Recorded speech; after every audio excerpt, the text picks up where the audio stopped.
Hello, passengers, and welcome aboard the TV Pilot's License with service to Arliss Michaels Sports Management.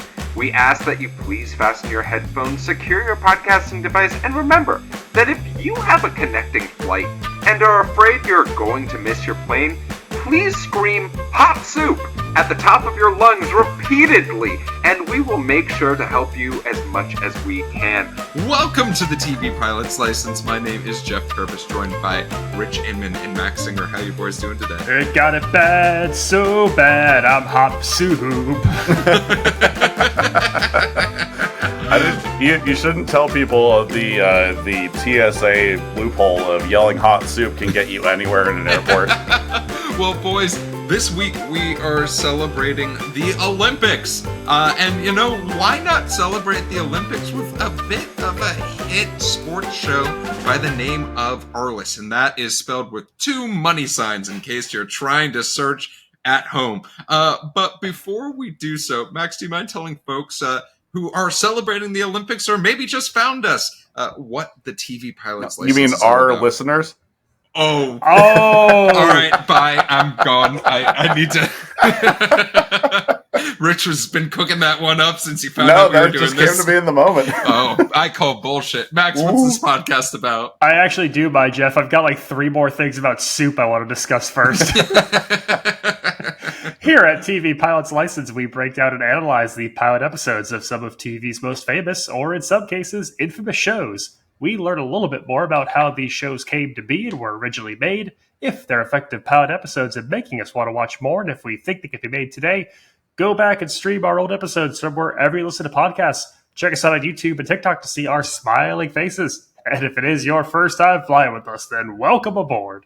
And Rich, what is your question of the week? All these big Arliss heads tuning in just for this one. Let's see if they can come. Let's see if they can eclipse the ratings from the John from Cincinnati Army.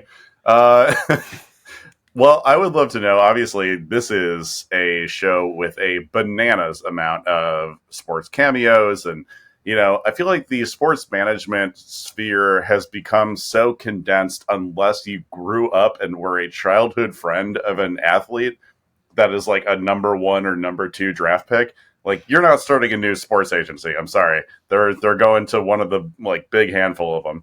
So let's say you're starting a new sports agency right now, and you have to go outside the box with what type of athlete you want to take.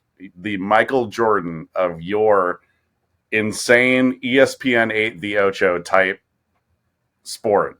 What sport are you choosing to make your money? All right, Max, what are you thinking? Well, I may not be able to hang with the big boys of the PBA, but I could certainly get the best of the best when it comes to the duck pin bowling all-stars. Hell yeah. Listen, boys, I've got me a PT Cruiser with the woody paneling on the side, and I've been going to every single duck pin bowling lane in Upper New England that's still open in 2024, and I've got me an all-star roster that's raking in thousands of dollars for me a year. Oh my god. Well, Rich, I thought about this a lot, and I was like, well, unfortunately, bodybuilding is too mainstream, and I think they're all represented by, I believe Chris Baumgartner is. If it's in the Olympics, then it's probably they probably got it covered. He's represented by WME, I believe, which is like, okay, cool. And then then I was like, oh, it'd be fun. The strong men. And it's like, oh no, that's still too big. We have to get smaller. Yeah, they're pretty big. And then I realized, why not support the firefighter games? I don't know if you two have ever watched the firefighter games, but they are so much fun. And we're getting all that calendar money. So, like, as Max was saying, it's not a lot of money, but there's some money. And you know what? I'm going to take a piece of it. I'm going to take my 10%. That's now, how you Jeff, climb the corporate ladder, Jeff. When you say firefighter games, are you talking about like when the NYPD and the NYFD play football in the park? What are we talking here? So that's a really solid question. But like there's literally ones where it's just like climbing ladders, or like there is a course where there is a building on fire and they're going through it. Sometimes they're televised on ESPN The Ocho, and that's how I found out about this. And now I really enjoy it. That's amazing. Rich, what about you? Well, right now on my feed on social media, there emerges a new champion in fighting, in sort of like let's say pugilism of some sort, Okay. and that is the now Dana White backed Ultimate Slap Championship or whatever the hell it's called. Absolutely. Slap fight. I have no idea what it's called, but I probably should have looked that up. I asked the question. But it is exactly what you think it is. It is basically arm wrestling distance from one another. You line up and one by one, you take big old slaps at each other after covering your hand in some sort of rosin or chalk or something like that. People get concussions. Yeah. People burst eardrums. It's insanity. And people look real silly. Hold on, they're still using the rosin and the pine tar and slap fighting? Oh, yeah. You gotta get the sticky stuff out of here. Yeah, there's a lot of foreign substances in this league. Have you guys ever seen chess boxing? Oh, yeah, that was on my list of choices. I was, like, very, very seriously considering it. But then I was like, an Olympic event. They're a little bit too smart for me. I need dumb people that I need to represent so that I can win. What's the move there? Like, you're really good at chess, but you're not that good at boxing, or you're really good at boxing and you're just hoping you don't have to play the chess part too much? You say that jokingly, but there are people who are like, I'm an amazing boxer, and I am barely proficient at chess, and they will just go in and be like, suck it, nerd, and try to knock the shit out of someone in the first round. It's amazing. I believe that. Is just like chess, are the Russians really good at this? Yes, it is basically. It seems like the Russians would be really good at this. I believe there is a league in Russia that is just chess boxing. So listen, yes. I swear to God, if you put me up against that computer, Deep Blue, I'll beat the shit out of him. Yeah, Max will in fact unplug that computer. So IBM, you are cooked. He's gonna kill it. All the magnets being secretly worn by Max. Well, boys, first, Rich, thank you so much for your question of the week. Let's talk a little bit more about Arliss and some of the clients that he may represent. And we'll start off with a quick synopsis. Arliss Michaels is the head of a sports agency and will do anything, yes, anything, for his very famous clients. Yeah. All right. Max, how does Sounds this like a log line to me. Yeah. Today, we are talking about the pilot of Arliss, titled A Man of Our Times, which originally aired on August 10th, 1996 on HBO. We're going to be talking about the show's creator, showrunner, writer, and star, Robert Wuhl, today. Big bad Robert Wuhl. Wuhl rose to prominence in the 1980s with roles in films including Good Morning Vietnam, Batman, Bull Durham, and Blue Chips. As a writer, Wuhl won a pair of Emmys for his work on the Academy Awards alongside Billy Crystal and Bruce Vilanch, and even played the fictitious host of the awards ceremony in 1992's The Bodyguard with Kevin Costner and Whitney Houston. Wuhl approaches HBO with a pitch of his own, The Larry Sanders Show of Sports. The original idea was much closer in tone to Rob Reiner's This Is Spinal Tap, with the focus being on a filmmaker making a documentary. Over time, the focus shifts to the character of Arliss Michaels, a power agent in the world of sports.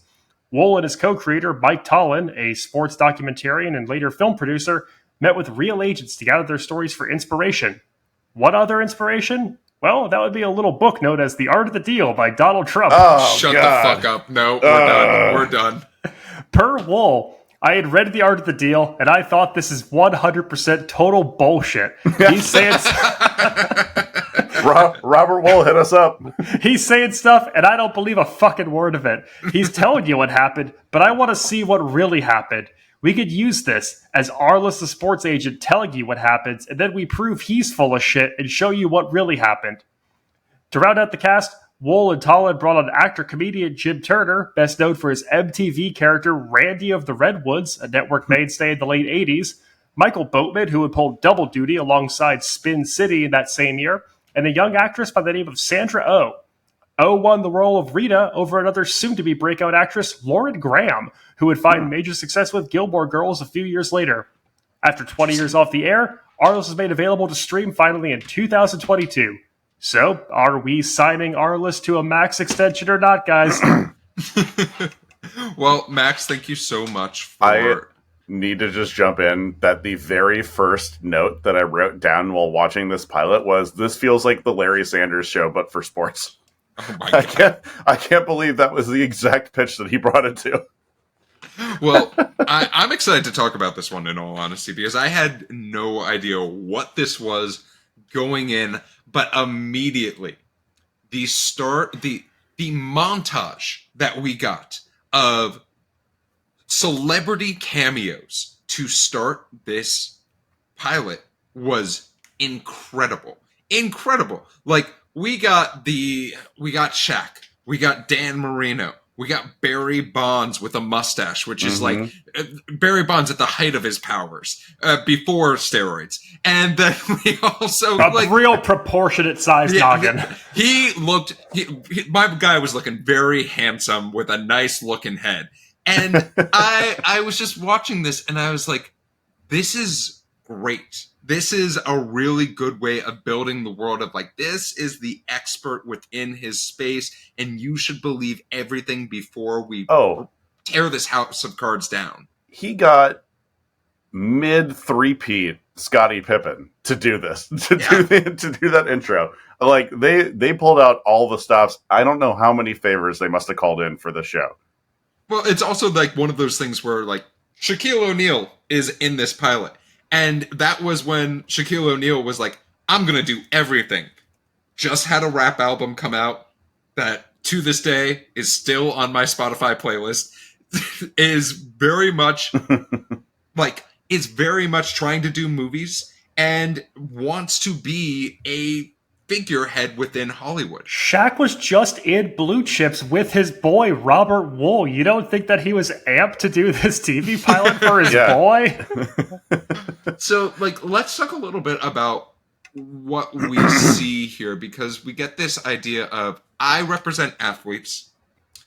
These are my stories, which is insane, because it's like, I was expecting these are their stories, these are the stories. No, this is a very egocentric man, and we get even more of a picture of that with the idea of seeing him be awarded this Man of the Year award. And Bob fucking Costas is the man who's introducing our boy Arliss. What were our thoughts seeing a young, bright-eyed, bushy-tailed Bob Costas? Well, you need to say bright-eyed because he's most famous for having pink eye on the air. But not most famous for. It's what he's most famous for. In the Singer household, that is what he is most famous for. You mean Bob Costas of basketball fame? Arliss is one of the weirdest edited episodes we've done on this podcast. 100%. Arliss, and I mean this is a compliment, is filmed the same way that Rich and I filmed sketch comedy for TikTok. The Robert Wuhl School of Acting. Every single scene in Arliss is we're going to position a camera over one shoulder and face one person while they do their lines. Then we're going to flip the camera and do it over their shoulder. We're going to have effects kind of spin into the middle of the screen. We're going to do the thing on iMovie where pages kind of swipe and wipe from upper corner to lower corner to transition. It is a masterclass in mid-90s computer editing.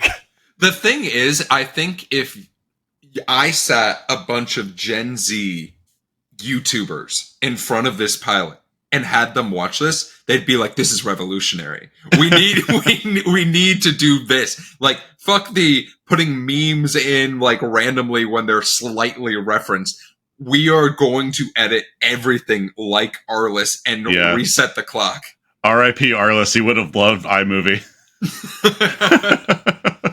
But like, I love the idea that we are using this and using this ceremony to allow for a flashback of why is this day so memorable in Arliss's memoirs. And we very much start with the idea of $150,000, right? And we also get Sandra Oh in one of her like first big roles in Hollywood, absolutely dominating the screen in this role. And I loved her character because it was so different than what I've seen her in nowadays. Yeah. Sandra Oh needed some tuning up. This is not like I just like did not enjoy, because I love watching her in everything she's done since. But I'm like, oh, this is like a 23-year-old that they got to do this. It is so, I don't know. It just feels so like amateurish. Like almost a lot of the acting here is, it feels like almost toned down so the athletes don't feel bad about being not actors. I don't know how to like describe it. Except for Robert Wuhl, who almost feels like he is playing to a different back of house than everyone else. The way he gesticulates, the way that he throws his voice, the inflections, he is playing this so differently than everyone else. And it's so clear that this is his vehicle. Like, we make him stand out so clearly. It's also interesting how much this pilot has aged in a way that when you're making something, you're not expecting like, oh, this is still going to be really relevant 30 years from now, right? Because one of our major issues in this pilot is sports betting. And like, it's insane to think about now. Like, you probably heard a sports betting ad before you listened to this podcast, in all honesty. And like, back in the 90s, very illegal. Extremely illegal. So for that to be the thing that we were introduced to as like, it's this like, we're going to find out about sports betting again, you have to think it's going to come up again. And I think for a lot of audience who might watch this, they might be like, so what's the big fucking deal? Like, so he's sports betting. Like, that sort of takes you out of it. There's like, we talk so much about what makes a pilot about a workplace good, and it is you want to see someone who's good at their job.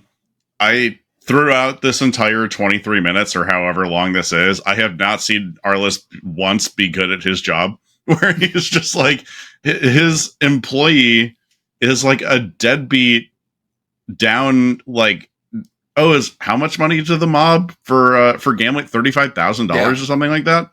Like, a truly like a bonkers amount of money. And he has like a black eye, and he's like sweating a bunch, and he looks really anxious, and he's like, no, you fire that dude. This is not a guy who cares about his business enough. Listen, I think there's a lot of problems with the increase and rise in FanDuel and DraftKings and the accessibility of online sports gambling at our fingertips. But the DraftKings app will not punch you in the eye if you are down $35K. I will say that. Give it a minute. Yeah, wait a couple years, and maybe they'll have that functionality coming soon. They'll punch you in the eye if you don't put $35,000 in to bet on, the Lakers game later today. You get an app notification that says some goons are on your way. Start taping up your ankles. It's interesting to start seeing the different things, the different cases that almost come up in Arliss's life, though. There's a couple bigger storylines that we talk about, or two really big clients that we focus on. And the first one is this figure skating grand tour that is happening. And I genuinely loved the idea of figuring out how to keep sponsors and how expensive it will be to keep sponsors of Bristol Myers and Walmart, because your skating tour is called the Ragged Dick, which is not family friendly. And like, that entire interaction, the physical comedy that Robert brought to this role, and like rushing through the office, screaming hot soup so everyone will get out of his way, going to the finance guy to find out how much money they'll lose if they have to change the tour's name. I thought, in a weird way, is it the strongest TV I've ever seen? No. Was I giggling because there was something brought to this role? 100%. Yeah, a Horatio Alger reference feels very like Dennis Miller in the writing room kind of thing. It's just like, I'm like, oh yeah, this would not play on CBS. This is not a joke that you would get away with making.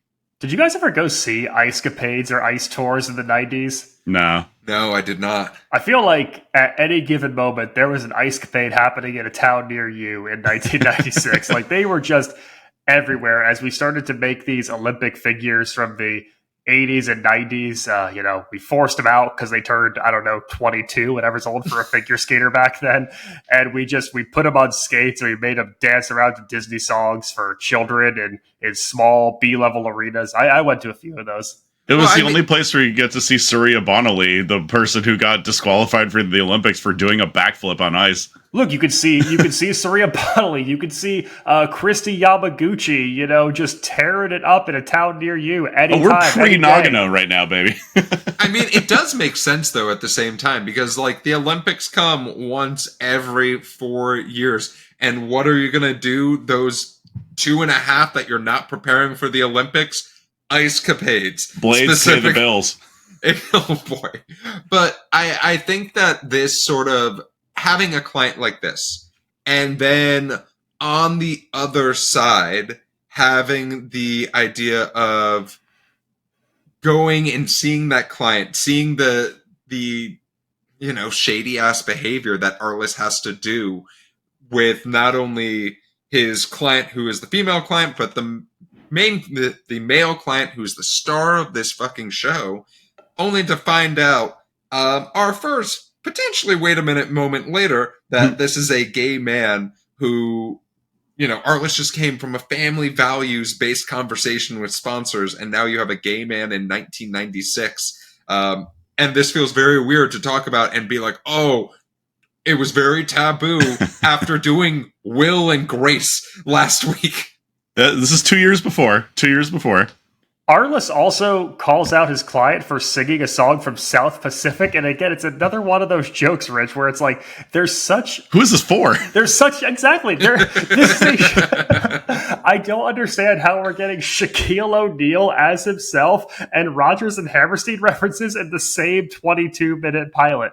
Very Simpsons. There is such a weird niche understanding of sports culture and obscure a great American songbook that you have to have. This feels like we talk about adult TV. Arliss feels like adult TV. You have to have this Trivia King bandwidth level of knowledge to understand everything that Robert Wuhl is doing just to amuse himself.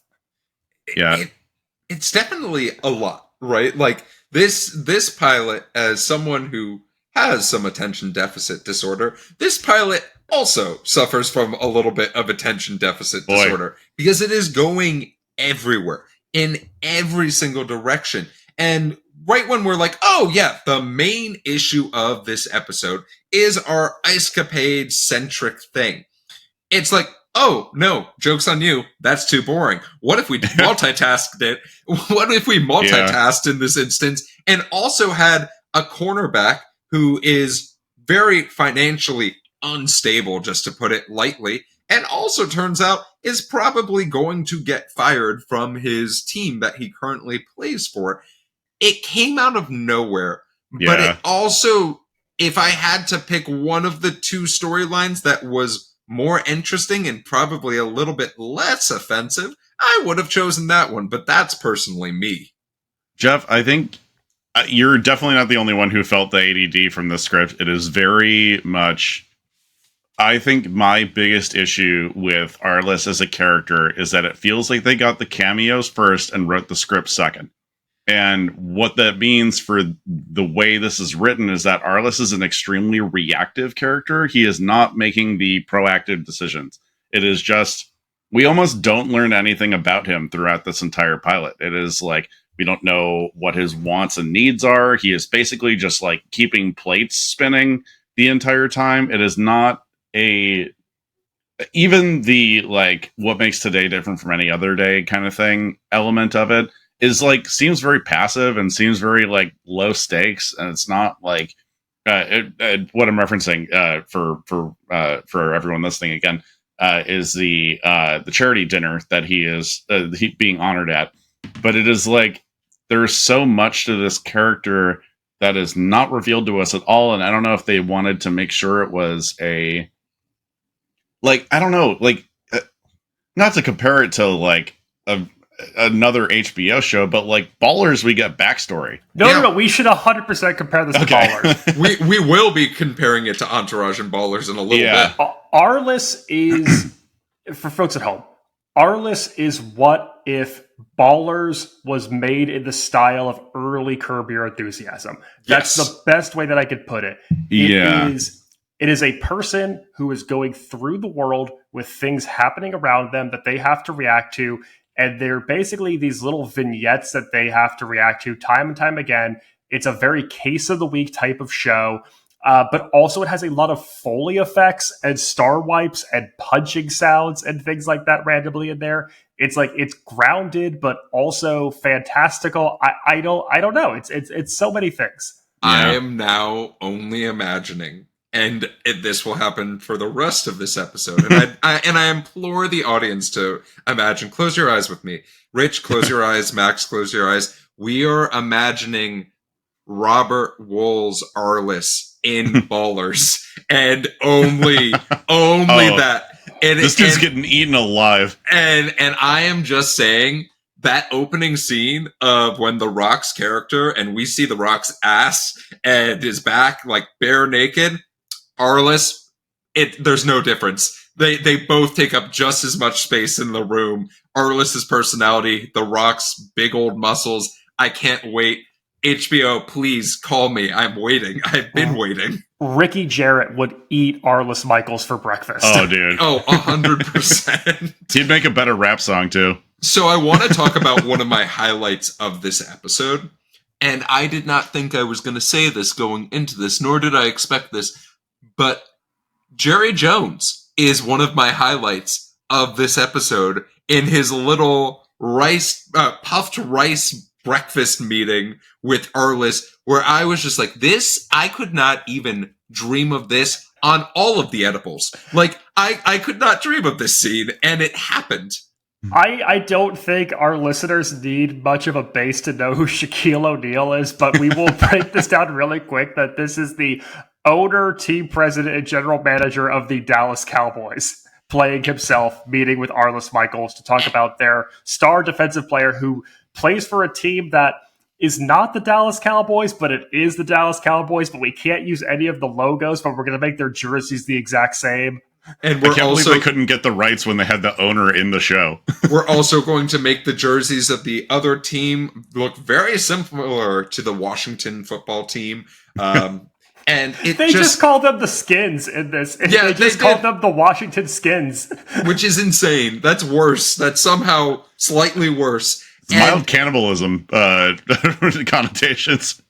But, like, Jerry Jones was something where I was just like, Jesus fucking Christ. Like, wow. Rich, you talked a little bit about the acting and everyone's acting being, like, toned down because, like, they didn't want to feel bad, make the actors feel bad.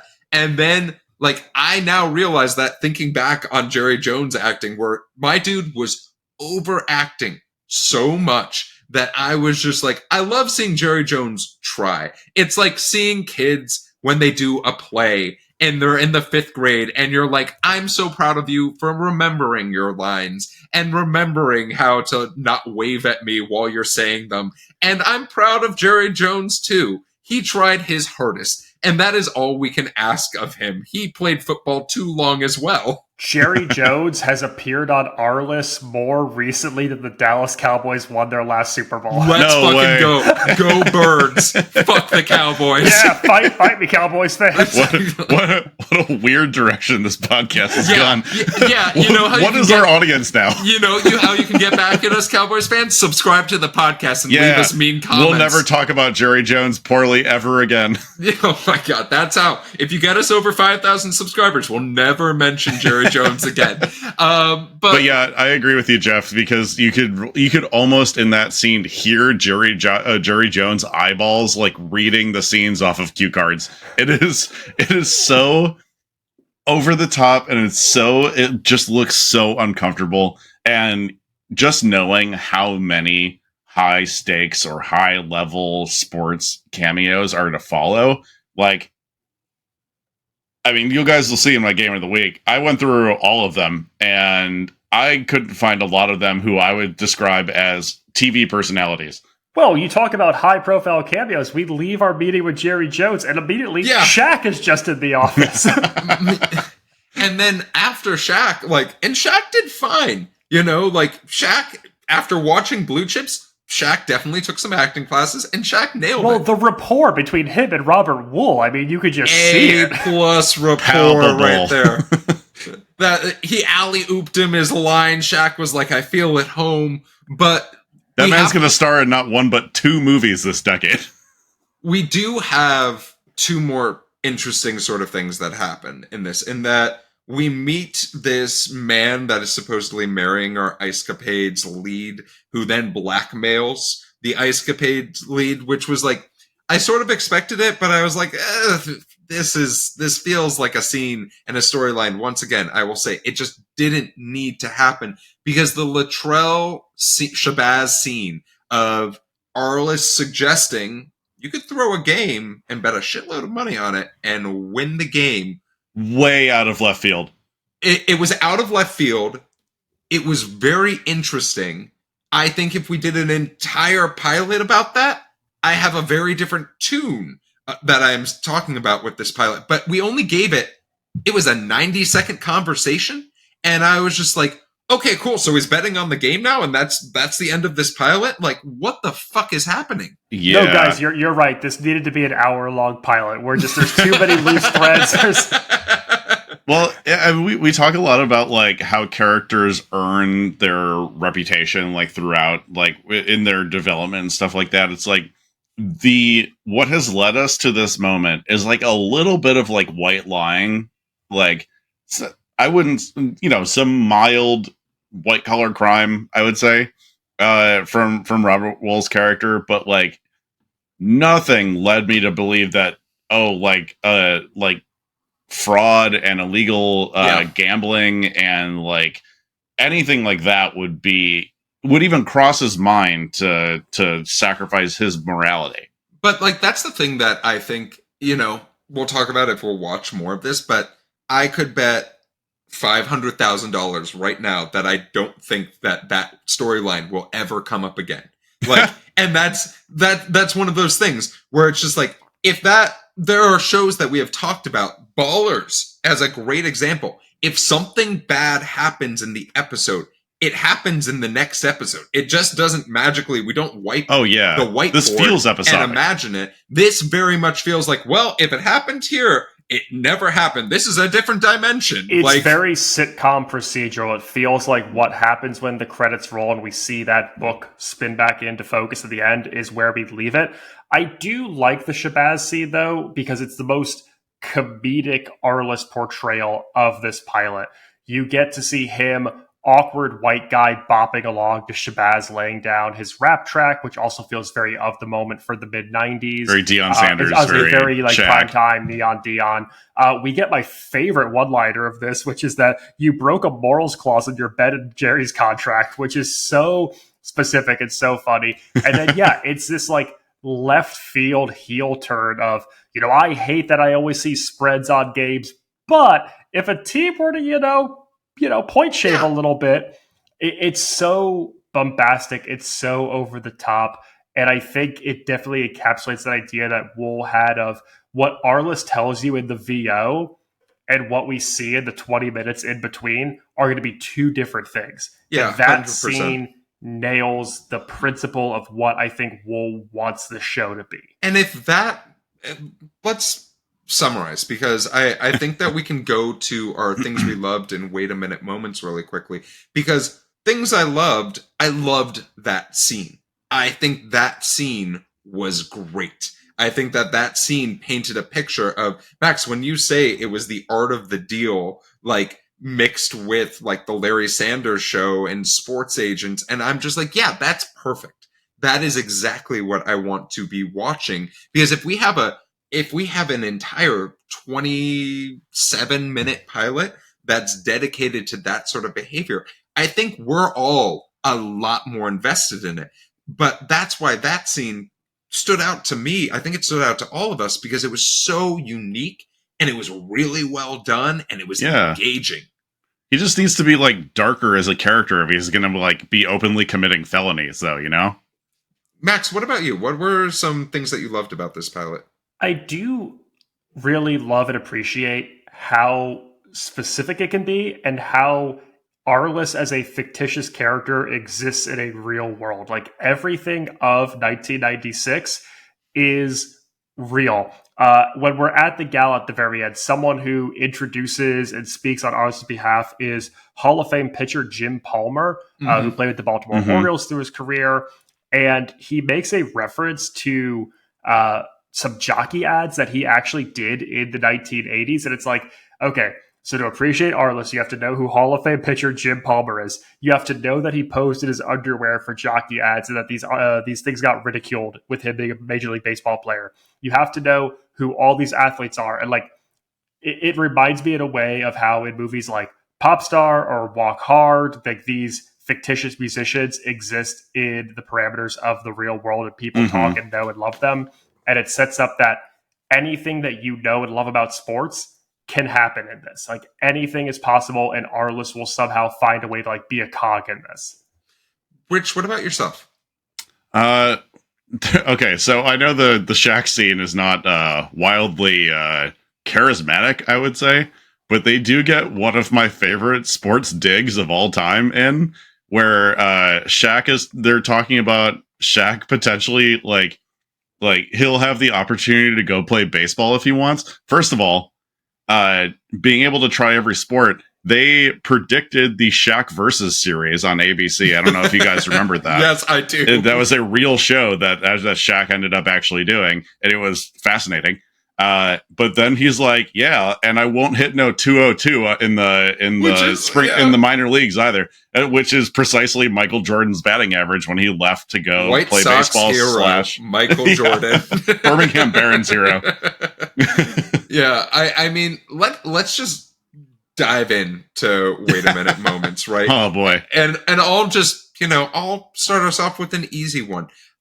We didn't need an eating disorder joke in this pilot, and I think I can say that for everyone here. That, I know it was 1996, but still, eating disorders, bulimia, like anorexia, all of that stuff, it doesn't need to be the joke. There are a lot of other things that could have been even a reference to that wouldn't have been, I need to go and throw up. And that was a moment where I was like, well, I'm now disengaged from this moment in time. And he responded, have fun. Yeah, like, Jesus fucking Christ. Rich, what about yourself? Okay. The throwaway line that they give to Latrell Shabazz of where they're talking about like some like hairy sexual harassment suit or something like that, and he drops the line, "That girl looked older, man." I'm like, whoa. Yeah, this is like, these people are fucking reprehensible. I'm so glad this is a fake athlete, but my God, this was like, I don't know. There's a lot of like, obviously we go in the Ballers pilot to a lot of like pretty dark places with drug use and gambling and like, people fooling around with outside their marriages and stuff like that. It gets really, really dark, but those dark things actually have consequences. Like, that girl looked older, man, is not a punchline. It like really threw me off. Max, what about yourself? I'm gonna just shift the tone here because I can't just keep getting darker here. It felt like the theme song was a weird tonal mismatch for the rest of the show. I actually was kind of taken out by Dusty Springfield's "I Only Want to Be With You" being it. I guess they're trying to say it like, oh, all these people want to be with Arliss Michaels. But for this, all these things we've said, for what kind of person this is, the jokes we make in this show, that kind of light-hearted 60s pop rock bop just didn't quite match. I needed Right Above It by Lil Wayne and Drake to have come out 20 years earlier. So what if I told you that was actually not the theme song for this show? HBO changed it and went back in time to change the theme song. I thought they used both. I think like on the Wikipedia, it says they use both theme songs. Yeah. So it's I Can't Help Myself by Sugar Pie Honey Bunch. Excuse me. That is me being an idiot about music. But yeah, I mean, I think about that. It's like, thinking about Robert and thinking about Arliss and Ballers, I'm now thinking about that song going over this pilot, and I'm like, it does make a little bit more sense in a very weird way that matches the weird ass tone of this pilot. You're talking about Right Above It by Lil Wayne and Drake, right? Yeah. Hey, look, Lil Wayne was actually making music in 1996. That's not out of the that's not out of his career. Well, we do have one more question, and it's an in-flight question, and it is coming to us from Instagram, and it's very simply. I remember Arliss having a lot of guests on it. Mm-hmm. Who would be your dream guest to appear on Arliss if without watching any more of the show? So I asked the two of you, who is someone that you would want to see? And we saw a wide bevy of sports figures, right? We saw even people who didn't play sports who were in this pilot. Maybe it is not even a sports figure, but I ask you, who do you want to see showing up in Arliss? Now, specifically, these are people within the time frame that Arliss was filmed, correct? Or is this anyone in the world of sports? I am going to let it be anyone in the world of sports. Former White Sox pitcher Sloppy Thurston from the...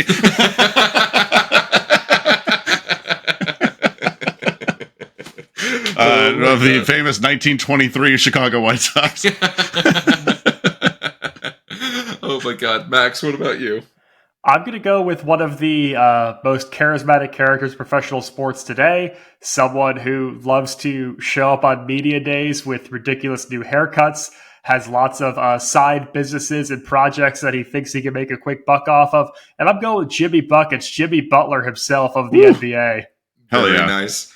And I'm actually going with the NBA as well. I am going with Charles Barkley. I think that Charles Barkley, but not... I have great news for you. Not Charles Barkley in 1996. Okay. I'm going with today's Charles Barkley showing up because I think there is no better person who would actually fit perfectly within this pilot. Somehow Charles Barkley has the attitude of Curb Your Enthusiasm, but that's how he just lives life. And I feel like he would fit perfectly in this universe. Jeff, oh, sorry. I think it's obvious.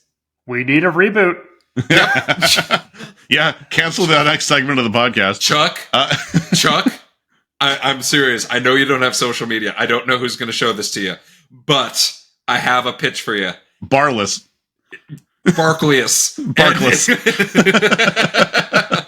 Well, thank you so much for that in-flight question. Let's talk a little bit about the history of this show.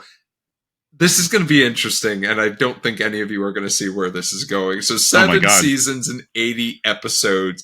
The show had over 400 celebrity cameos throughout its entirety of its run. So here's the super interesting part.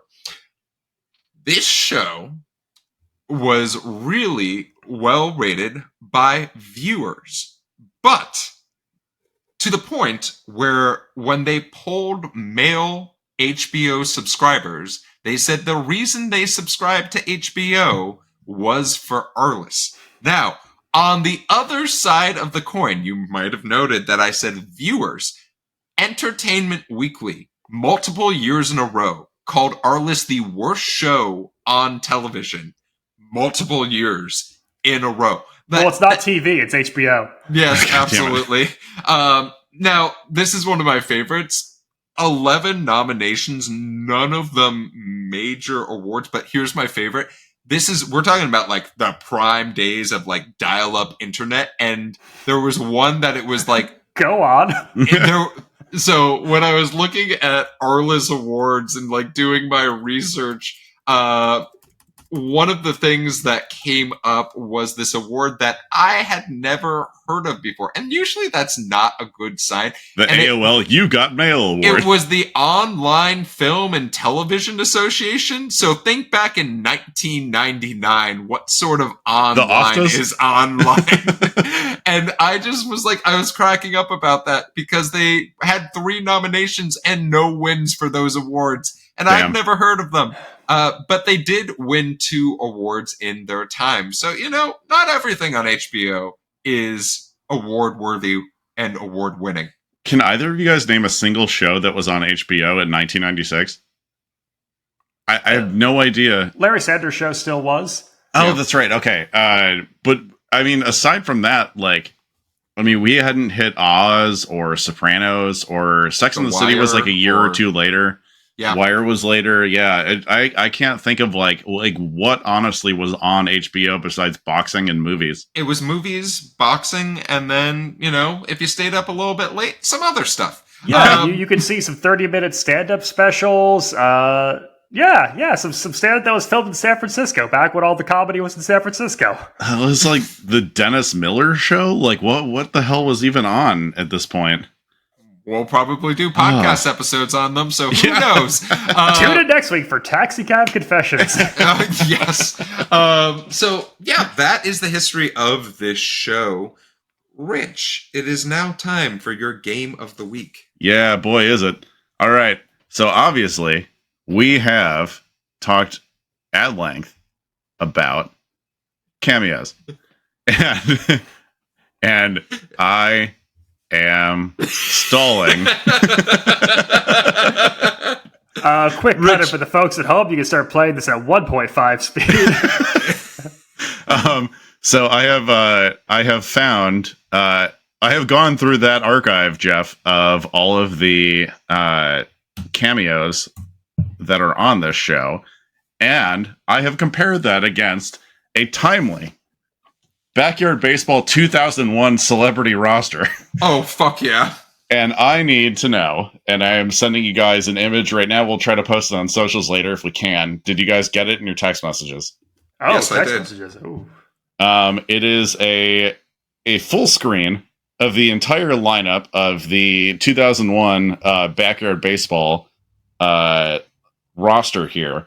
6 of those people. Yeah, it looks great. It looks great over here, Max. 6 of those celebrities on, or 6 of those baseball players, I should say, are on the cast of Arliss throughout its 7-year run. I would like you guys to name me those 6 baseball players. This and if you need hints, I have the teams. This is where my lack of baseball knowledge really starts to hurt. So this is a 1v1 max game. So I'll just kick us off with one based off of my memory of this. And what year is this Backyard Baseball, Rich? Just remind 2001. me. Ken Griffey Jr. Ken Griffey Jr. is on Arliss, and he is missing in this image. Okay. Sorry, why the hell do we think that Marty Cordova was big enough to be in a children's video game? Let's see here. We're going with Kurt Schilling. Kurt Schilling is one of them. Nomar Garcia Parra? Nomar is on Backyard Baseball 2001, but he is not blurred out in this image that I sent you. Son of a bitch. He was not on an episode of Arliss. Okay. Let's see. I believe one Roger Clemens. Roger Clemens is on the show, but he was not in Backyard Baseball 2001. Oh, wow. And then I see Derek Jeter on screen. Yes. So that means he is not in Arliss. Okay, so here's the question. Are there any other Yankees that are blurred out? There are no other Yankees. Okay. There is one team that got 2 players in there, and I don't know how they did that. Max, any guesses? Man, I'm trying to go through currently. this and see who else is from Backyard Baseball. God, I'm happy to give hints. I might need one, yeah. Okay, Reds. Oh, Barry Larkin. Barry Larkin was in multiple episodes of Arliss, actually. Wow, he had an arc? Yeah, an Arkless. Barry Arkin. We're 3 for 6. Sammy Sosa's in this photo, so I can't. That's not one. Jesus Christ. Team, please. Yeah, give us a team. All right. Well, this is gonna be an easy one. Giants. Barry Bonds. Barry Bonds. Barry Bonds. Okay. A's. Oh God. Jason Giambi? Jason Giambi is in an episode of Arliss. And we have one more, Rangers. Juan Gonzalez? Not Juan Gonzalez. He is in this game, but he's on the Tigers.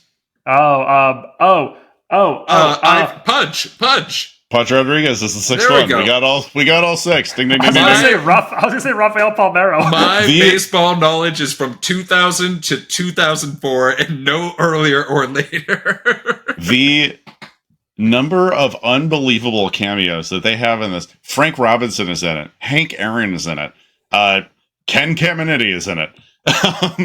Roger Clemens, like Rafi Palmeiro, like there's so many people that did this show. It is truly bananas. Rich, really make sure to pronunciate those names so Spotify picks them up for SEO purposes. But thank you, Rich, so much for your game of the week. I had a lot of fun with that, and users, you can play at home as well. We'll make sure that image is covering our beautiful faces before. Always nice to remember some guys. Yeah, exactly. Remember some dudes. Dudes being dudes. And in a 2D animated video game. Well, our podcast and this flight is coming to a land. But before we go, I have 2 additional questions for each of you gentlemen. And one is, are you going to surprise me and say you're watching another episode of Arliss? And 2 is, I know we joked about the idea of like a reboot of Arliss, right? Like maybe one with Robert Wuhl and it's in the landscape of ballers, and maybe that's more intriguing. Maybe Charles Barkley comes in and really wants to be on a TV show, and we literally rewrite it. We take out Arliss, we put in Barkley, and that's the show. Do you think there is a place for this? So I'm going to ask Max, what are you thinking? Unfortunately, this week I'm going with Arliss. I don't think I will be tuning into a second episode. But on the flip side, like I said, I love mockumentaries and these types of shows where real people exist in these fictitious worlds that we create, or vice versa, a fictitious lead exists in the world as we know it.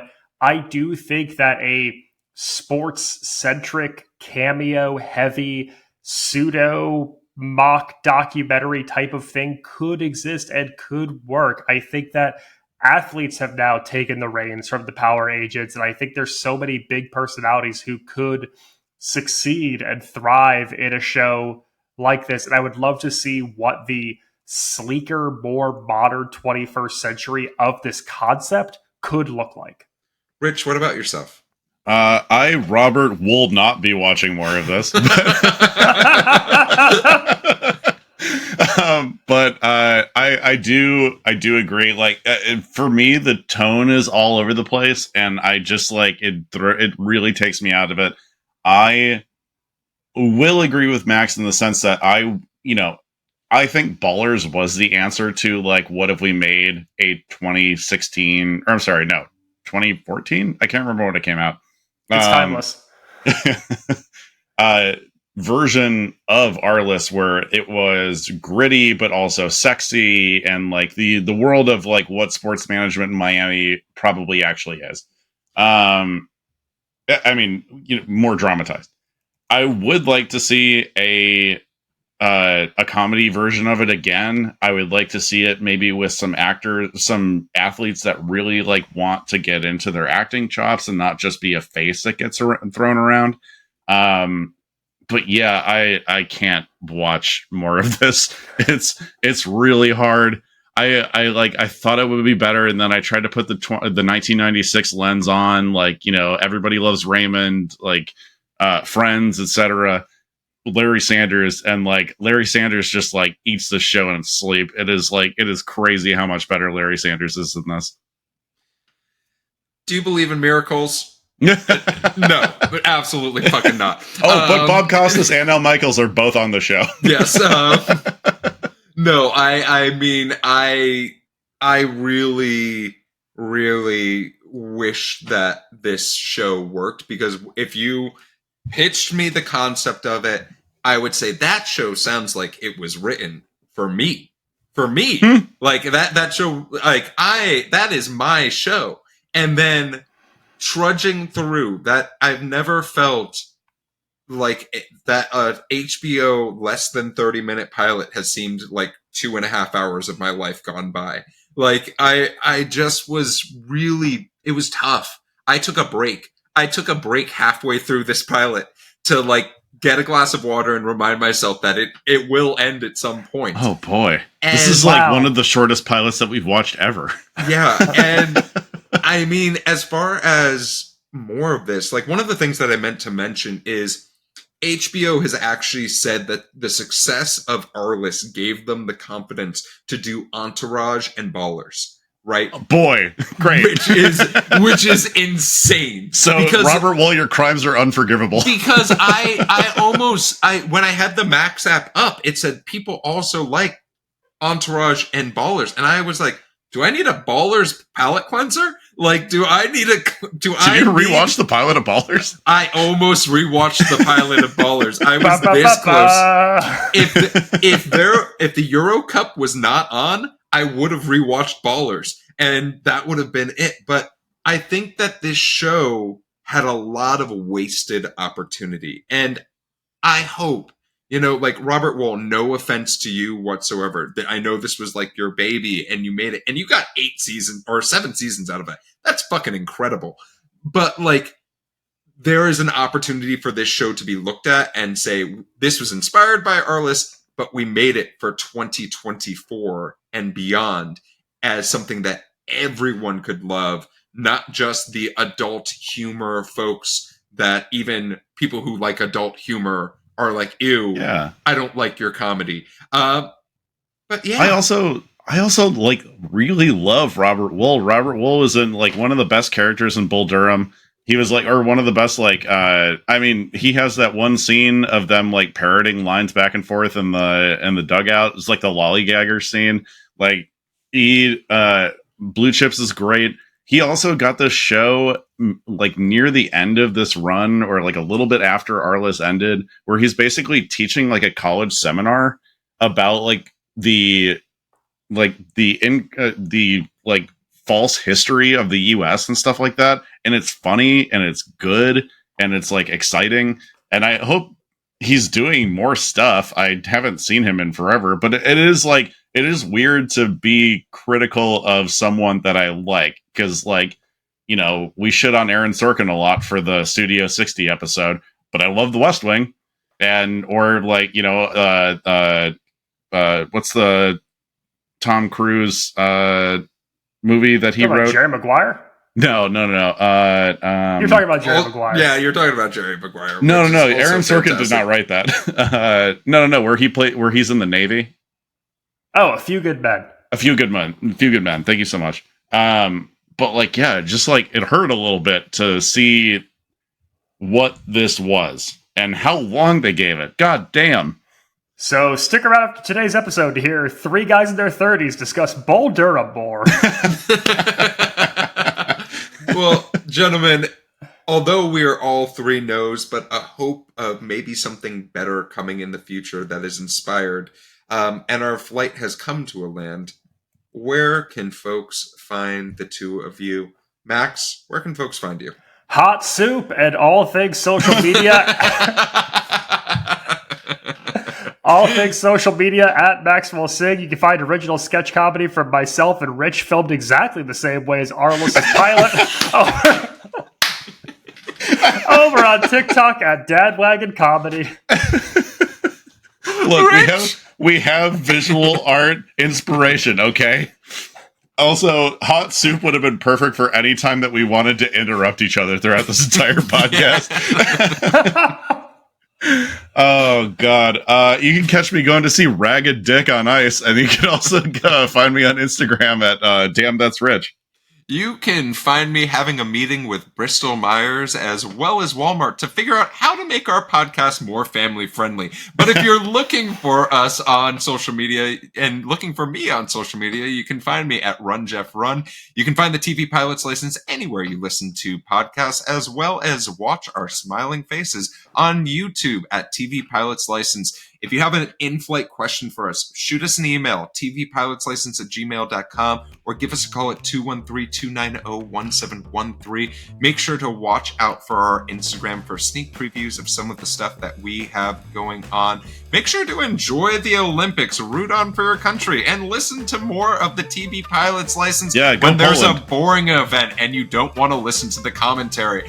But with the seatbelt sign off but with the plane landed and the seatbelt sign off, we look forward to flying the bright skies of the TV world again with you soon. And until then, hot soup. Have a good one, everybody. Jesus Christ.